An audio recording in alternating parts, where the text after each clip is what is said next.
This is a course about justice, and we begin with a story. Suppose you're the driver of a trolley car, and your trolley car is hurtling down the track at 60 miles an hour.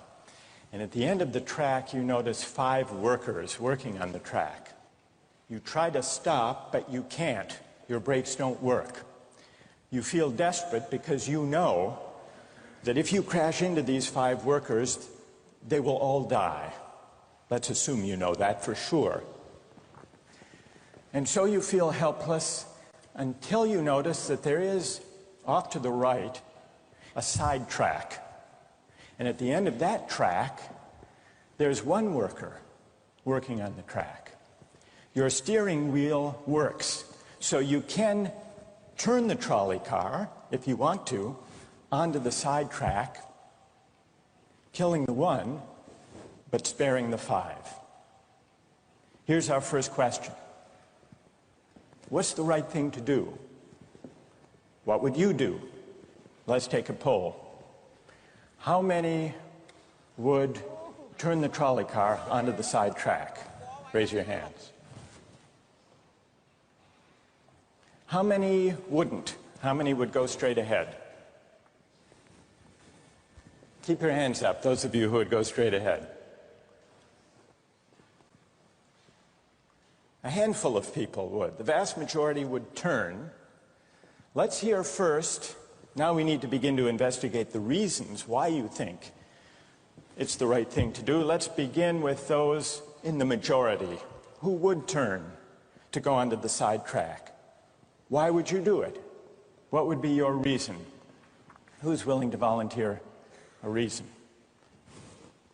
Go ahead, stand up.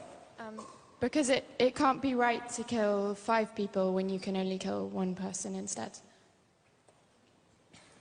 It wouldn't be right to kill 5 if you could kill 1 person instead.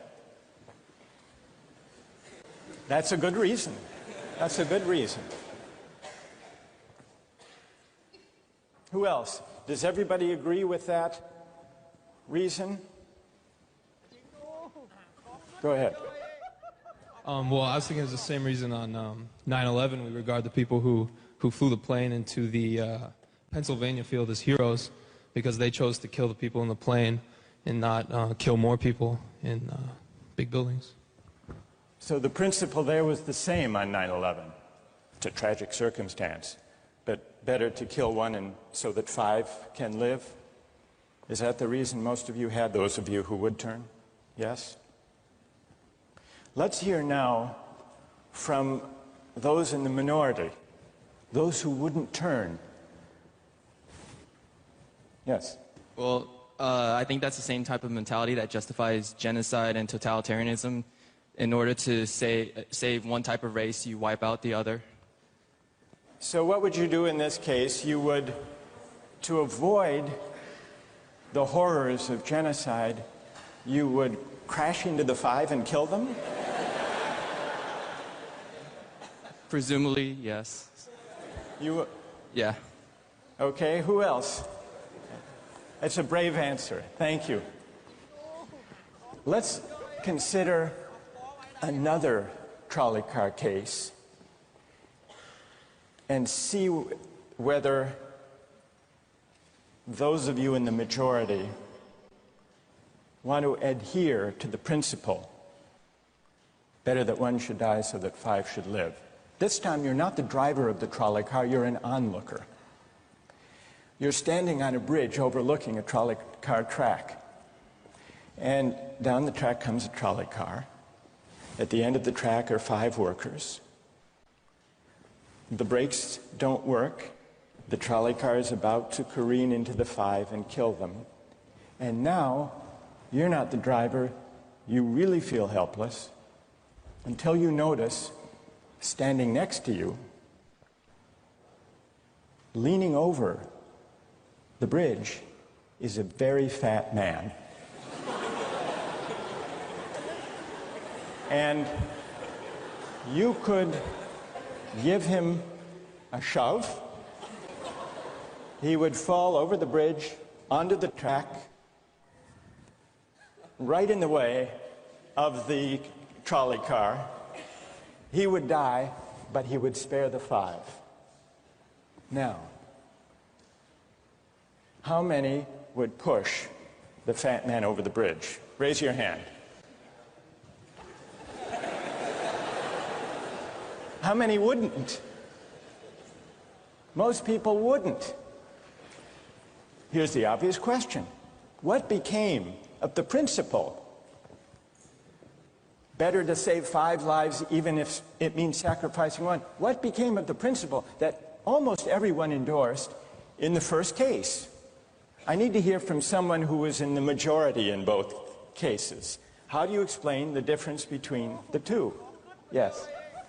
The second one, I guess, involves an active choice of pushing the person down, which I guess that person himself would otherwise not have been involved in this situation at all. And so to choose on his behalf, I guess, to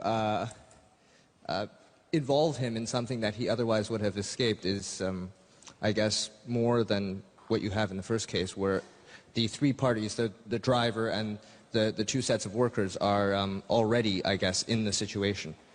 But the guy working, the one on the track off to the side, he didn't choose to sacrifice his life any more than the fat man did he? That's true, but he was on the tracks. And you... This guy was on the bridge. Go ahead, you can come back if you want. All right, it's a hard question. All right, you did well. You did very well. It's a hard question. Who else can find a way of reconciling the reaction of the majority in these 2 cases? Yes. Well, I guess in the first case where you have the 1 worker and the 5, it's choice between those 2, and you have to make a certain choice, and people are going to die because of the trolley car, not necessarily because of your direct actions. The trolley car is a runaway thing, and you're making a split-second choice, whereas pushing the fat man over is an actual act of murder on your part. You have control over that, whereas you may not have control over the trolley car. So I think it's a slightly different situation. All right, who has a reply? No, that's good. Who has a way? Who wants to reply? Is that a way out of this? I don't think that's a very good reason, because you choose to, it's either way you have to choose who dies, because you either choose to turn and kill the person, which is an active conscious thought to turn, or you choose to push the fat man over, which is also an active conscious action. So either way you're making a choice. Do you want to reply? Well, I'm not really sure that that's the case. It just still seems kind of different, the act of actually pushing someone over onto the tracks and killing him. You are actually killing him yourself. You're pushing him with your own hands. You're pushing him. And that's Right. different than steering something that is going to cause death into another... You know, it doesn't good. really sound right saying it now. No, it's good. But I'm up here. It's good. What's your name? Andrew. Andrew. Let me ask you this question, Andrew. Yes. Suppose, standing on the bridge next to the fat man, I didn't have to push him. Suppose he were standing over a trap door that I could open by turning a steering wheel like that.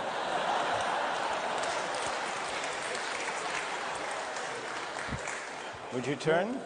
For some reason, that still just seems more wrong. Right? I mean, maybe if you accidentally leaned into the steering wheel or something like that. But or say that the car is hurtling towards a switch that will drop the trap. Then I could agree with that. Fair enough. It still seems wrong in a way that it doesn't seem wrong in the first case to turn, you say. And in another way, I mean, in the first situation, you're involved directly with the situation. In the second one, you're an onlooker as well. All right. So you have the choice of becoming involved or not by pushing the fat man. Let's forget for the moment about this case. That's good. Let's imagine a different case. This time you're a doctor in an emergency room, and 6 patients come to you. They've been in a terrible trolley car wreck. 5 of them sustained moderate injuries. 1 is severely injured. You could spend all day caring for the 1 severely injured victim, but in that time the 5 would die. Or you could look after the 5, restore them to health, but during that time the 1 severely injured person would die. How many would save the 5? Now is the doctor. How many would save the 1? Very few people. Just a handful of people. Same reason, I assume. 1 life versus 5? Now consider another doctor case. This time you're a transplant surgeon, and you have 5 patients, each in desperate need of an organ transplant in order to survive. 1 needs a heart, 1 a lung, 1 a kidney, 1 a liver, and the 5th, a pancreas. And you have no organ donors. You are about to see them die. And then it occurs to you that in the next room, there's a healthy guy who came in for a checkup. And he's... You like that? And he's taking a nap. You could go in very quietly, yank out the 5 organs, that person would die. But you could save the 5. How many would do it? Anyone? How many? Put your hands up if you would do it.